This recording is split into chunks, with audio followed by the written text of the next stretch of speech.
navigating infertility. In vitro fertilization, IVF, a hot topic in the news right now, gives us a great opportunity to discuss the cross of infertility, how to reject the common temptations that arise in the midst of infertility, and provide some good, practical, moral, natural actions for attempting to improve and boost fertility, all within the big picture of our Catholic faith. Today on The Simple Truth, we do consecrate everything to the Sacred Heart of Jesus through the Immaculate Heart of Mary and the pure, strong heart of Saint Joseph. I'm Jim Havens. It is Wholeness and Healing Monday, fighting to cultivate the health of the whole person, mind, body, and soul, with our co-host, my lovely wife, Becky Havens. She's a Catholic wife and mother with a passion and calling to educate people about the importance of caring for our bodies that the Lord has blessed us with by living a healthy lifestyle. She helps others to think outside the cultural norms and to be their own advocate while not falling into the many pressures of modern medicine. She's the author of Toxin Free in 12 Months, a 12-month guide to help you transition over to a toxin-free lifestyle.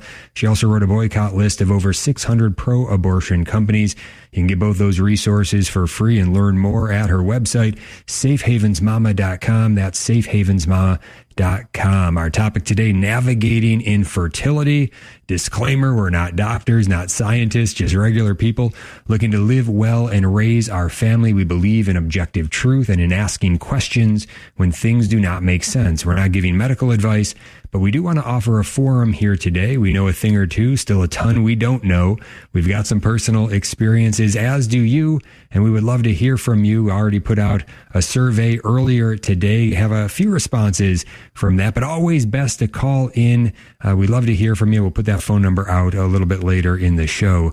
But as we get started on this topic today, navigating infertility, Becky, what is it about this topic that draws your interest? Yeah, I think, well, last week we did pregnancy, so I think it's natural to follow with infertility because while it might not have been such an issue many years ago, it seems that it's drastically, the numbers have drastically gone up for women who have struggled with infertility. And if you look at the same issue on the other side, you see how many more children have been conceived through IVF.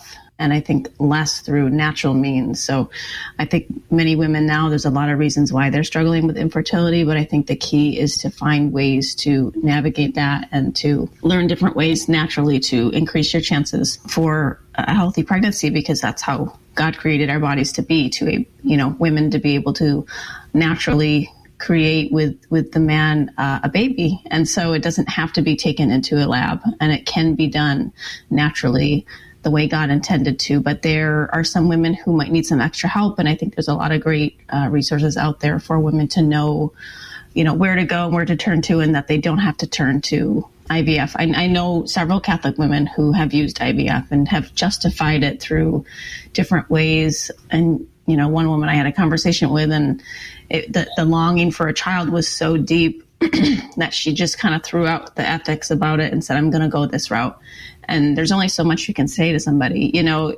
You can share with them everything you can share with them. And then in the end, since it's available, they can still choose to do that. And so it's not something that's talked about too much within the Catholic world. And so I think that's a problem. And I think women need to know that there are way better options out there, not just because of the ethical, moral issues, but just like health-wise in general. IVF is really dangerous. So excited to kind of learn a little bit more today.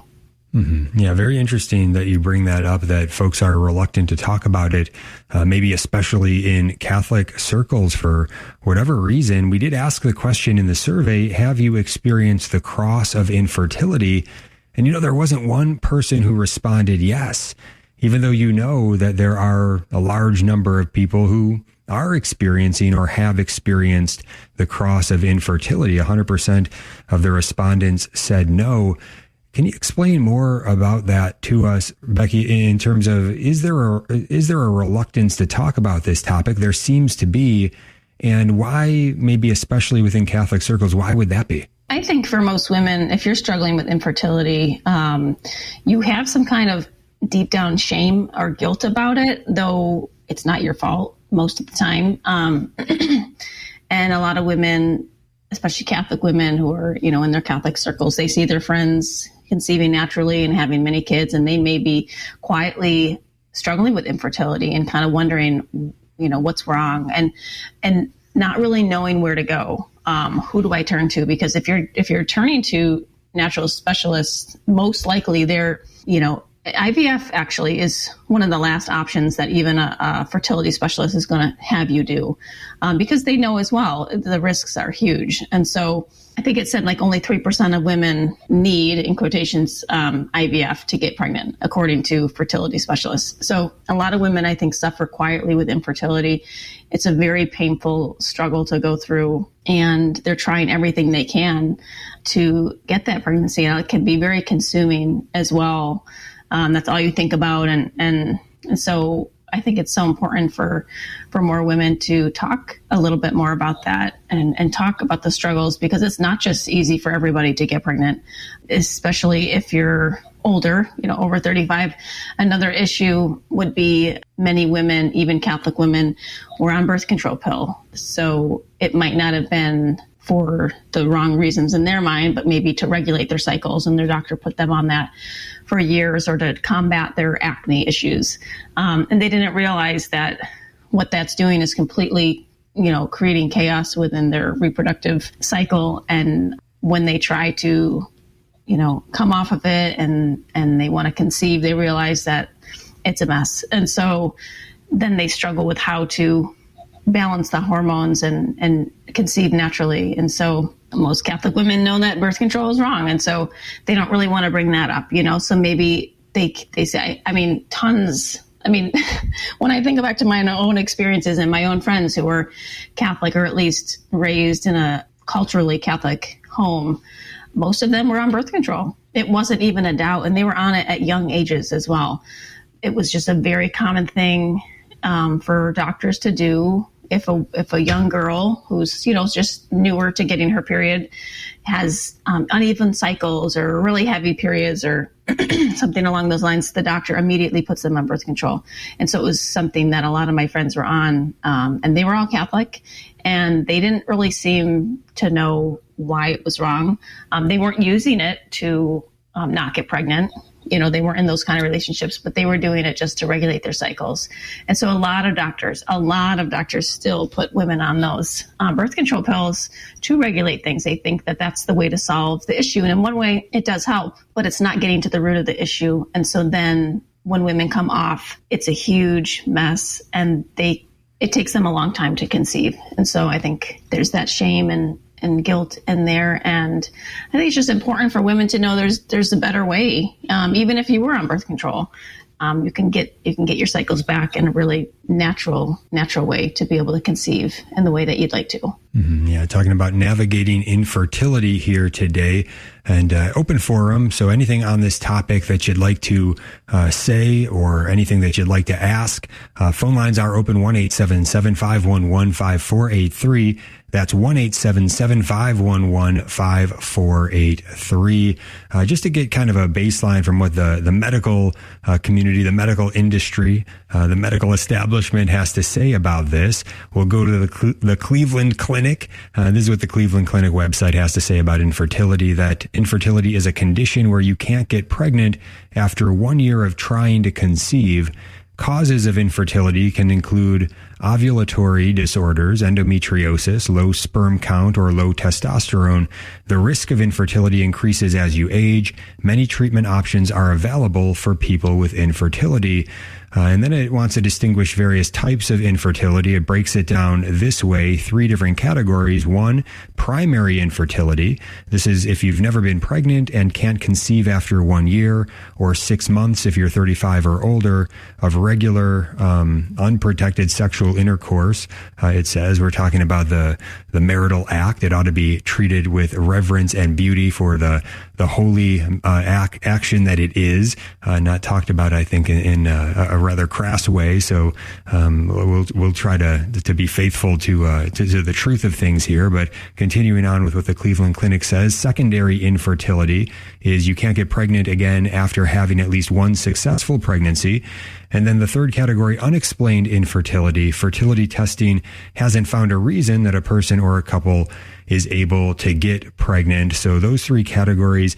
Becky, anything that you'd like to say about the way they kind of break it down, or the way they sort of just define terms here in talking about infertility?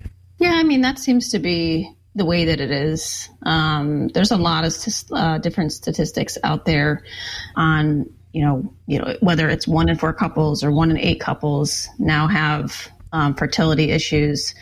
And it seems to be pretty even that it's either the man or the woman or both. So it doesn't really seem like it's mainly the woman's fault. It's mainly the man's fault. It's pretty even throughout. And there's many different ways and reasons for that, especially now, why a man and a woman might be struggling more with infertility. And so we can get into that a little bit later. But yeah, they seem to have it pretty good on the way that they were stating it. Okay, yeah, we'll have more on that. How common is infertility when we get back? Also, how is it to be handled?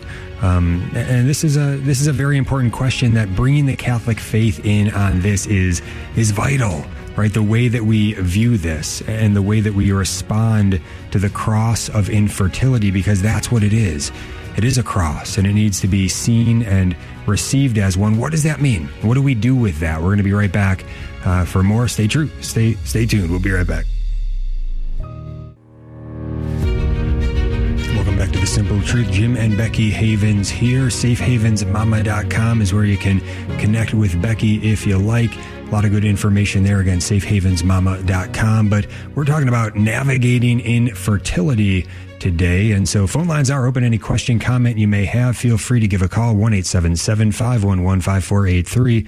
That's 1-877-511-5483. So on how common is infertility, this is what the Cleveland Clinic has to say. They say that infertility affects men. And here's where you really see the political ideology creep into the medical here. This is unfortunate, but they say infertility affects men and people assigned male at birth, and women and people assigned female at birth equally. I mean, do we really need to distinguish those things? Yes, there's gender dysphoria, but look, I think we can just say infertility affects men and women at birth equally, period. Infertility is very common, it goes on to say. In the United States, 1 in 5 women between 15 and 49 years old struggle with primary infertility, and about 1 in 20 women struggle with secondary infertility.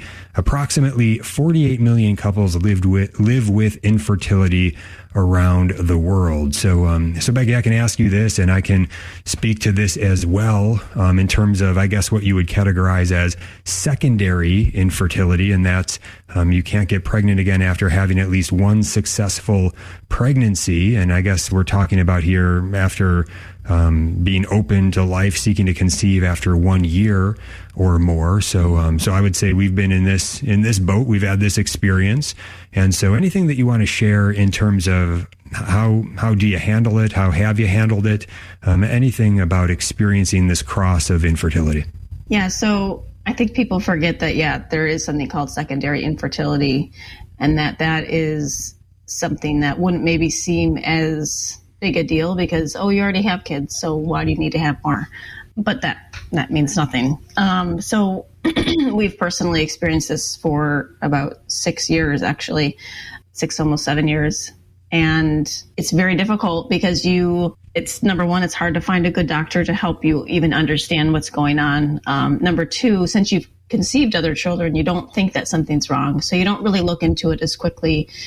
You kind of just blame a lot of things on stress, lack of sleep, different situations, and God's will. A lot of times I would think maybe that's just not what God wants right now.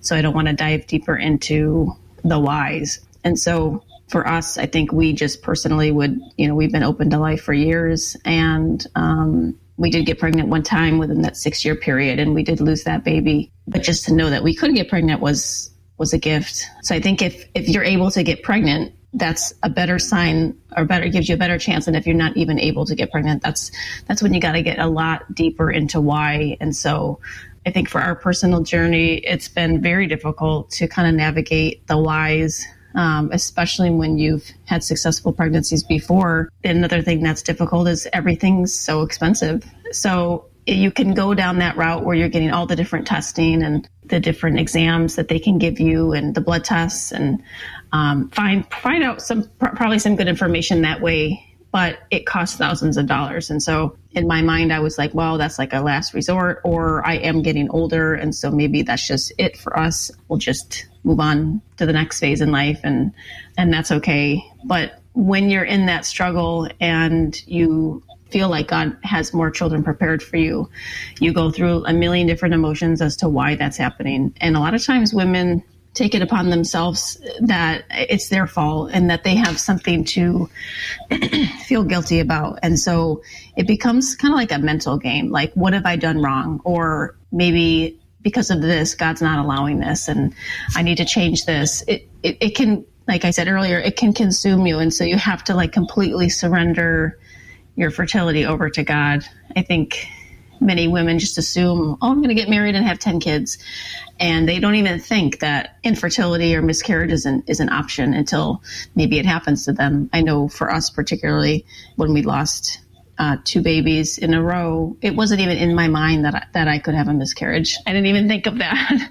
So when it happened, I was so incredibly shocked that it came out of nowhere. And so I think it's good to be real that these things happen and that's okay too. And that can be the body's way of just saying, it's not ready. Your body needs a little bit more nourishment in order to conceive a child, or God's allowing it for whatever reason and maybe pointing you in a different direction. And so the biggest thing is to know that it's not your fault. You carry a heavy cross with it. And so you think it's all on you. And I think that's when it's really good to connect with other people and to kind of see what they're going through as well. And so I know that for me, just like in most ways, I was, I know we've had many conversations, like, what should we do? Is this a big deal? Should we seek out this doctor or this doctor?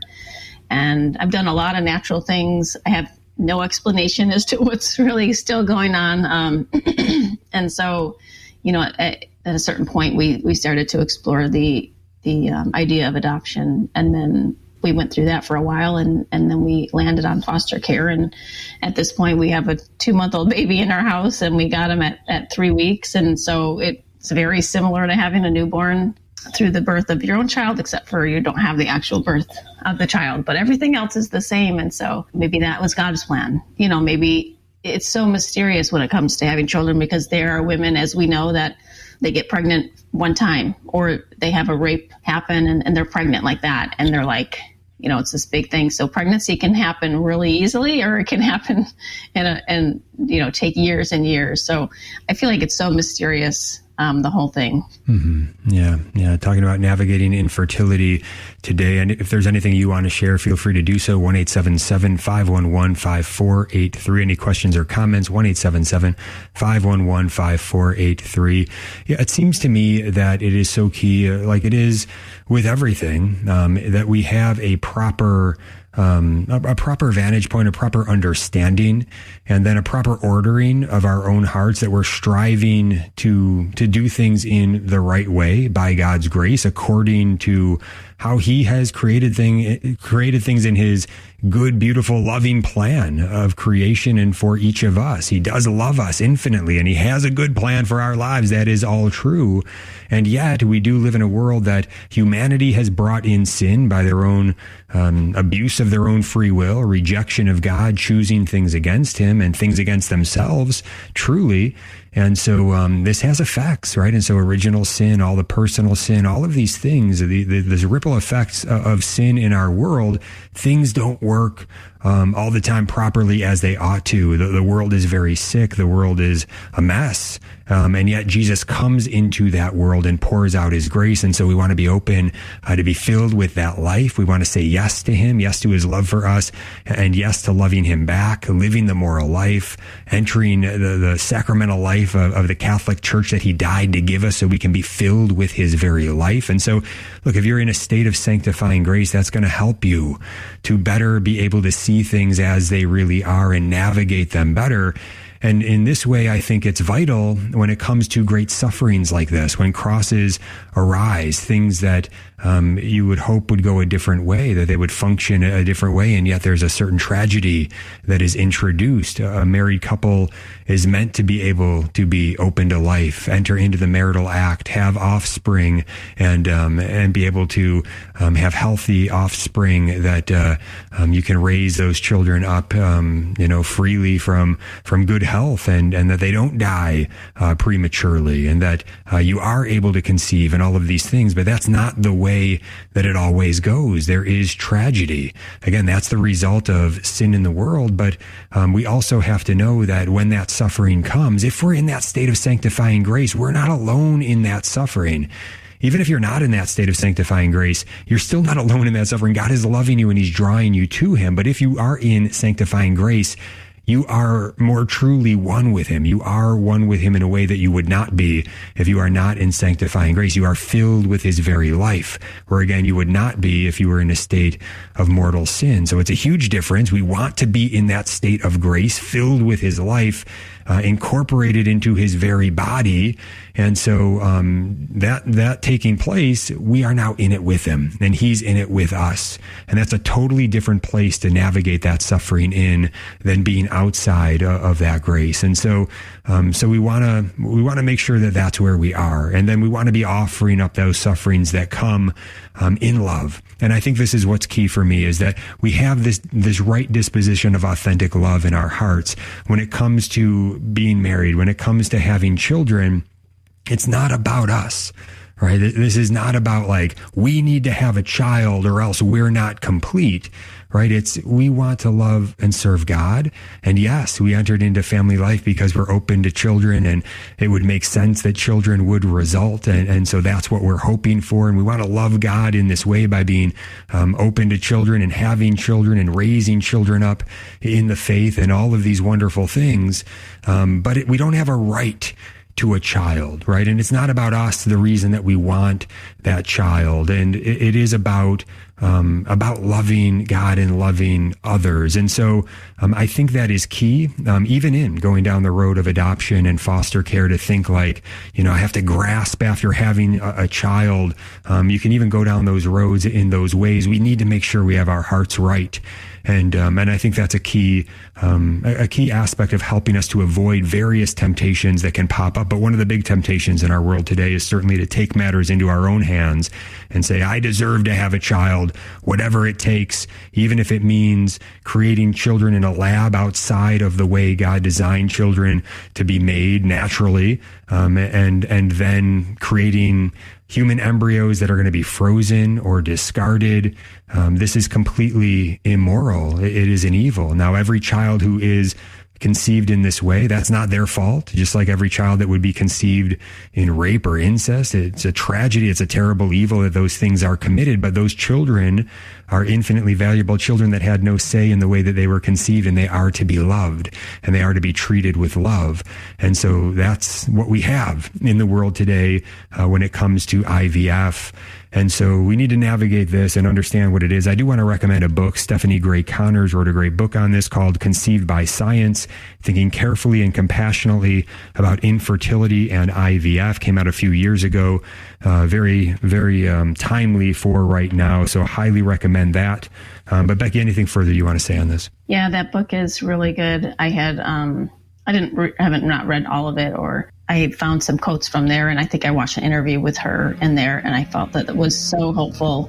I think more of those conversations need to be had, because this is not just something that's happening in the secular world. This is very much happening within Catholics, the Catholic circles. A lot of Catholics, and especially as we see now, a lot of Christians, non-Catholic Christians, are completely for IVF, and so that can give scandal to even Catholics and think, oh, maybe I could do that. Maybe that's not that big of a deal. So I think IVF is a huge topic, and I think it's really good to talk about it and to share ways on how to talk about it with others, because yes, there are more and more children being created with IVF, and so you have to be so sensitive about that life and how it was conceived, and even the mother and how they chose to conceive. So yeah, it's a really big topic.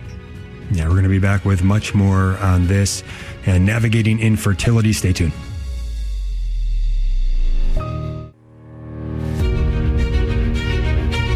Welcome back to The Simple Truth. Jim and Becky Havens here, talking about navigating infertility here today. Any question or comment you may have, feel free to call 1-877-511-5483. That's 1-877-511-5483. Becky, back to that question. How do you handle it if you are struggling with the cross of infertility? Again, we didn't get a lot of response on this, but this one did come in. It says that my wife and I haven't had to deal with infertility, thankfully. We learned NFP, that's natural family planning, many years ago, and have on occasion been able to advocate for its use both to achieve and to avoid pregnancy. So yeah, what about natural family planning in the midst of this? And that's talking really about this sort of periodic continence when it comes to the marital act, in order to be faithful to the way that the woman's body works with respect to her cycles, and abstaining from the marital act during times that she would be most fertile, and basically using the science on the body to be able to understand that. Now, again, an NFP is only to be used if you have grave reasons to be avoiding having a child at that point. However, you're still open to life because you're not putting any sort of devices or chemicals or anything like that that would be blocking, trying to 100% block out the possibility of life. Entering into the marital act would still have an openness to life. But again, if you are trying to time it out to have this periodic continence and avoid the times of fertility, again, even that is only meant to be done if there are serious reasons for doing so. Becky, can you speak to that? Yeah, I think that's really important to realize. I think there's been a mentality in a lot of Christian circles that NFP is like the Catholic birth control. But it's only, if you read into it, it really only is to be used for grave reasons. And that's between the couple and maybe the couple and their priest. What a grave reason might be for somebody might sound strange for somebody else. It's not our right to determine what grave means.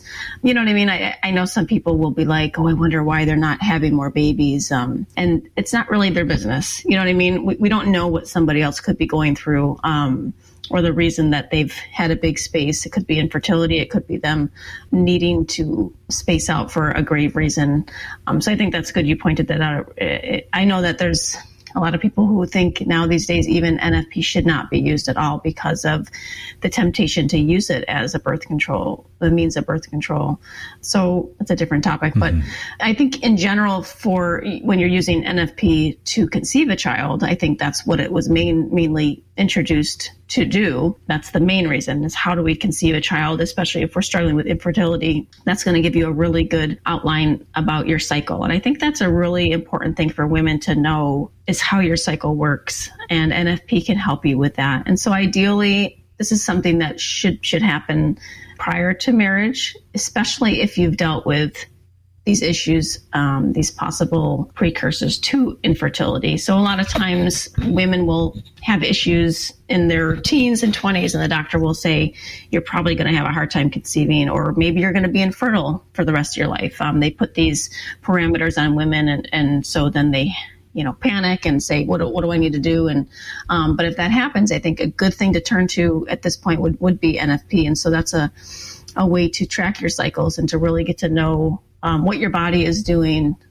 week by week in the 30-day period. And so this is something that I did not learn prior to marriage. I only started using this, I think maybe like 5 years into our marriage, and it was for achieving pregnancy and getting to know my body more and understanding like when my fertile time was. And I feel like I got it like right to the dot, like I knew everything about what was going on. I was even able to understand when I was miscarrying a lot just through my cycles and my temperatures and such. And so I think that's when that's to be used, is to achieve pregnancy and then navigating infertility and in the very rare case, a grave reason. Mm-hmm, yes. And what about some practical, good, natural, moral treatments for infertility What would you recommend? And let me throw this into the mix as well from the Cleveland Clinic. I think this is telling. They offer various things on here, and they go into what they call ART, assisted reproductive technology, which includes in vitro fertilization, along with some other immoral practices as well, like artificial insemination and things like this. And so there's that, right? That the medical industry is going to push some of that stuff. But I think this is actually very telling what they write when it comes to prevention. How can I prevent infertility? Many of these things would be helpful in terms of trying to get to the root of some of the causes as well. But in terms of prevention, this is very interesting because it contradicts some of the political ideology around the marital act and sexuality that is pushed, the immorality that is pushed on young people in various ways. Well, now they're trying to say, well, if you want to prevent infertility, yeah, don't do those things, even though everything else that they're saying is basically like, yeah, go for it as long as you have so-called safe sex, which is a complete misnomer, then you're fine. But this is what it says about preventing infertility. It says that, so eat a well-balanced diet, maintain a weight that's healthy for you. So again, just a fundamental aspect of physical health. You want to be doing those things. It says don't smoke, don't misuse drugs, don't drink alcohol. And this is also, there are studies on this saying that really moderation in alcohol, even just like 2 to 3 drinks a week would be really the max on as far as what could start affecting your fertility. So that's very interesting. And then it says get treated for STIs. That's interesting that it's saying get treated for STIs instead of avoid STIs. I mean, it's talking about preventing infertility here. So maybe it should say maybe it should say treating the marital act as the marital act, meaning it's right there in the name, the action that is done within marriage. That is what sex is, the marital act within marriage. Maybe it should be saying that scientifically. It ought to be saying that, but instead it's just saying get treated for STIs. Also says, though, limit exposure to environmental toxins, stay physically active, but it says don't overdo exercise, and it says don't delay conception until an advanced age. And then it throws the immoral thing in at the end. Undergo fertility preservation procedures like freezing your eggs or your sperm, which we would say no, that would not be a good route to go to start playing God and trying to do things with technology outside of the natural act. But Becky, your thoughts, some good moral things that people can do. Yeah, so some of that stuff is pretty self-explanatory. Exercise, eat healthy, but that's not going to really do it for women who are already doing that. You know what I mean? So it's got to go even deeper for women. Those are just basic things that everybody should do to maintain a healthy lifestyle. But for women, it goes way deeper because they're dealing with many more issues that could have caused their infertility. So like I mentioned before, the birth control pill, that takes several years to like flush out and then to regulate your hormones after that. So make sure that you're off of that if you're looking to conceive. A lot of times women, whether it's through C-section, whether it's through infections, inflammation, it could be from a previous like D&C from a miscarriage or from an abortion. Women deal with scar tissue. And so scar tissue can build up on the fallopian tubes. And so a lot of women have blocked fallopian tubes. And so that's a big reason why women cannot get pregnant. And so, that's something that you wouldn't just know. You wouldn't just be like, I think that's happening. You'd have to go and get that checked out by a doctor. There's different tests that you could do to know that. Another thing is like balancing your hormones. So I think I'm surprised they touched on the fact that environmental toxin exposure is a huge thing. They can't really deny it because there's so many studies telling us that these things cause infertility. We've been exposed to it for years in our generation. We don't even know probably the depth of the things that we've been exposed to that are causing infertility, because it's crazy the dramatic rise that is happening for women and men. There's tons of studies on low sperm count. It's almost like at nothing sometimes for men. And there's a lot of reasons why, but I think the toxins in the environment is a really big thing because there's a lot of studies on it. So toxins can include pesticides, heavy metals like mercury, lead, and cadmium. So mercury could be inside of your dental filling. So maybe getting them improperly removed can be an issue. Lead was wasn't everything. It's in your dishware. So if you're really trying to conceive and having a problem, you think maybe heavy metals is an issue, look at your dishware. A lot of glasses, and you're eating on this every single day, they contain high levels of lead and cadmium. So I think that was something that I even looked into when we switched over. It doesn't have to be crazy expensive. It just, you just figure out a better option. I can lead you in the right direction. I have a lot of resources for that if you're interested. A BPA, which is in everything, microwaving your plastic containers, it's leaching right into the food. There's a huge dose of BPA you're getting. BPA in your skincare products, it's like holding, say you're using lotion for the last 10 years and the container is full of BPA. That's leached right into that product, and you're putting BPA into your skin every day. There are studies that have shown within the umbilical cord that the woman is, it's full of BPA and full of toxins and pesticides and flame retardants and phthalates, which is another chemical used in skincare and body products. And so we're just bombarded with this stuff. And it's especially if you have the MTHFR mutation, which 50% of women do, you're not detoxing that in the proper way. And so really a good detox, avoid as many toxins as you can, and then start detoxing your body. And that can be used with supplements. There's different programs to balance hormones as well.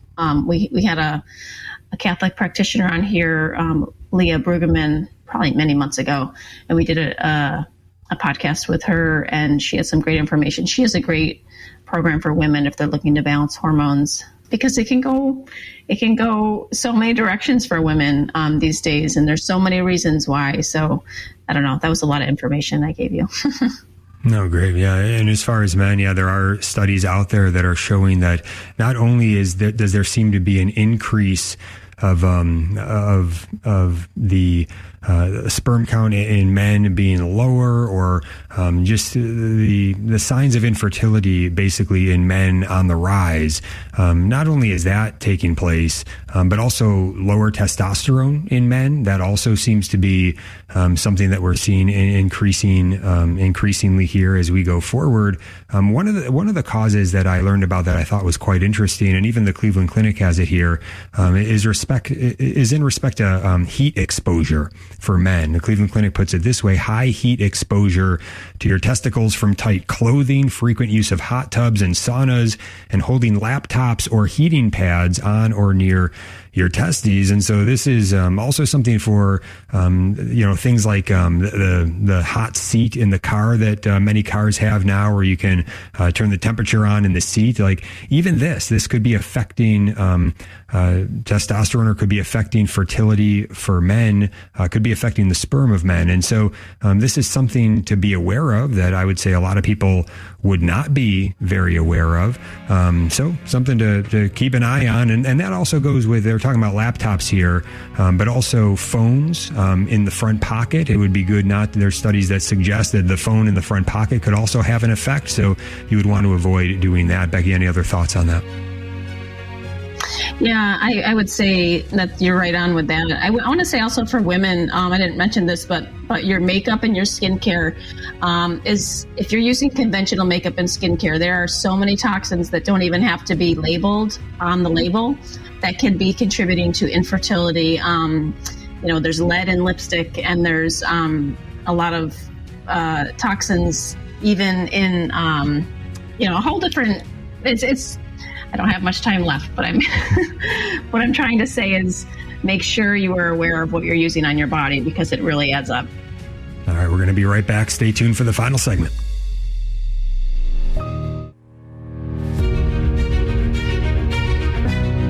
Welcome back to The Simple Truth. Jim and Becky Havens here. Her website is safehavensmama.com. If you want to connect with Becky's good work, get those free resources, safehavensmama.com. We're talking about navigating infertility today, and I want to submit this in for the record. This is from the Catechism of the Catholic Church.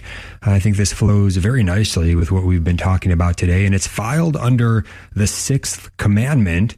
And this is what it says from paragraph 2378 and 2379. A child is not something owed to one, but is a gift, The supreme gift of marriage is a human person. A child may not be considered a piece of property, an idea to which an alleged right to a child would lead. In this area, only the child possesses genuine rights.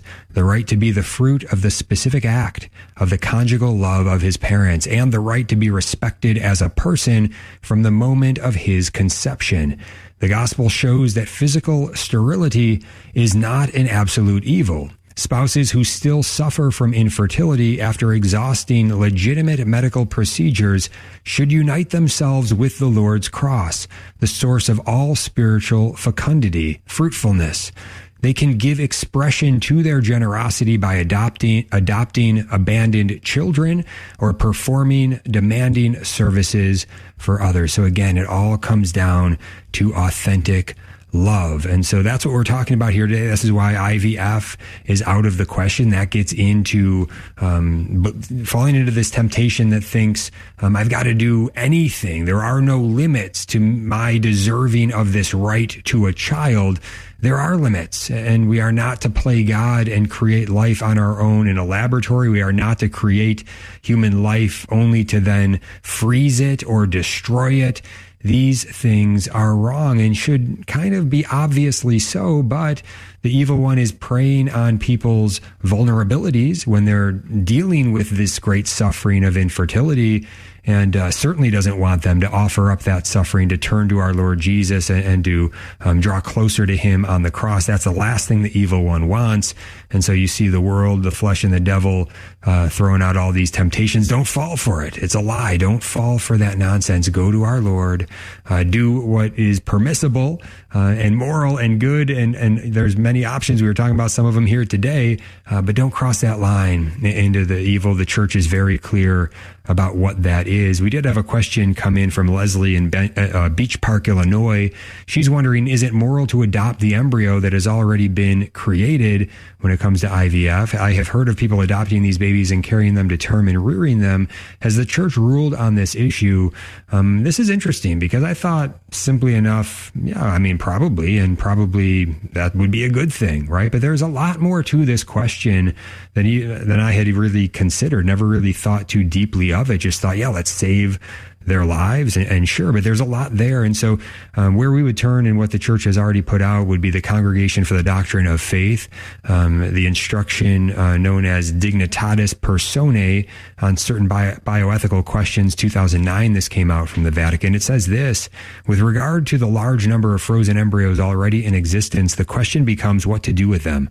Some of those who pose this question do not grasp its ethical nature, motivated as they are by laws in some countries that require cryopreservation, meaning freezing centers, to empty their storage tanks periodically.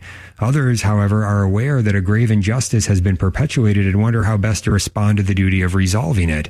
Proposals to use these embryos for research or for the treatment of disease are obviously unacceptable because they treat the embryos as mere, quote, biological material and result in their destruction.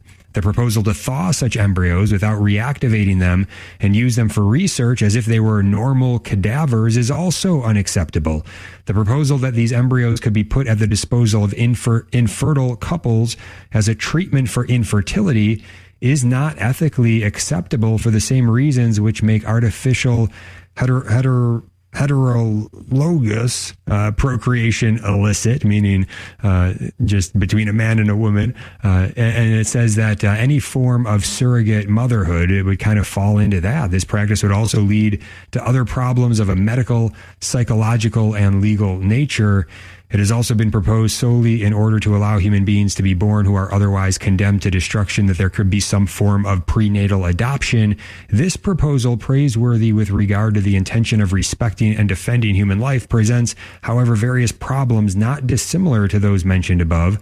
All things considered, it needs to be recognized that the thousands of abandoned embryos represent a situation of injustice, which in fact cannot be resolved. Therefore, John Paul II made an appeal to the conscience of the world's scientific authorities, and in particular to doctors, that the production of human embryos be halted, taking into account that there seems to be no morally licit solution regarding the human destiny of the thousands and thousands of frozen embryos, more than 1 million, in fact, in the U.S. alone, which are and remain the subjects of essential rights and should therefore be protected by law as human persons. Also an article out there by the National Catholic Bioethics Center, What Should We Do with the Frozen Embryos? And that kind of sorts through it pretty good along these lines, and basically suggests that you'd maybe have to wait until they would naturally die at some point, and then you would bury them. Or you would, maybe in the future, there'd be technology of some sort of like an artificial womb or way to have them survive that way. So kind of trying to make sense of this really terrible moral dilemma that has been created by man abusing his freedom once again. Becky, your thoughts?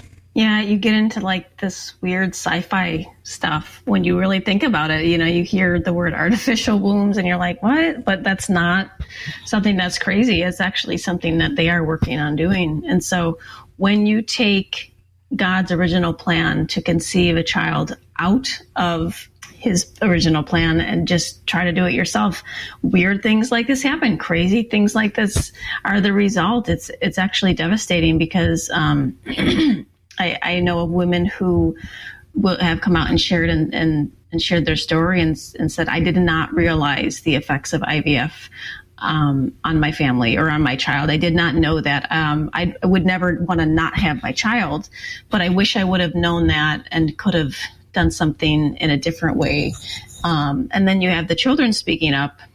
Sometimes children who were just born from a egg and sperm donor, they don't know who their parents are, and they're just kind of like lost in their identity. Now, as Catholics, we know where our identity comes from, but for people who do not know God, they're just lost. And so there's even like self-help groups and different things going on for children who don't know who their parents are. And then you look and you see the things they're struggling with and you think, this can't be right. You know what I mean? Like you've totally distorted the way that God intended, and then now we're seeing the consequences.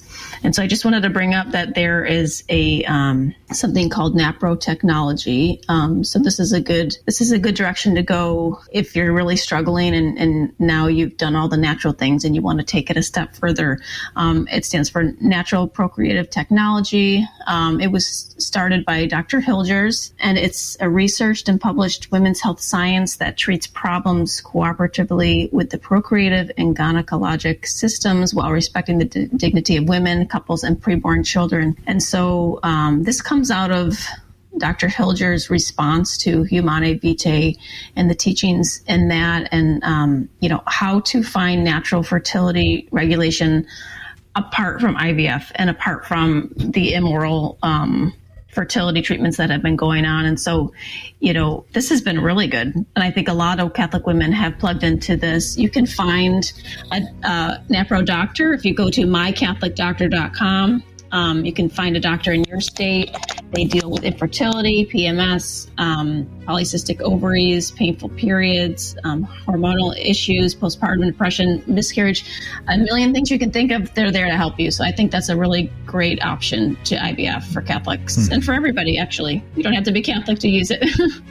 Yeah, for more on Dr. Thomas Hilgers, you can go to drhilgers.com. You can also go to his good work there at the St. Paul VI Institute, popepaul6.com. So popepaulvi.com. Highly recommend Dr. Hilgers and his good work. But yeah, Becky, thank you for putting this topic forward, taking it on today. Again, one that needs to be brought to the light and kicked around. God bless you all.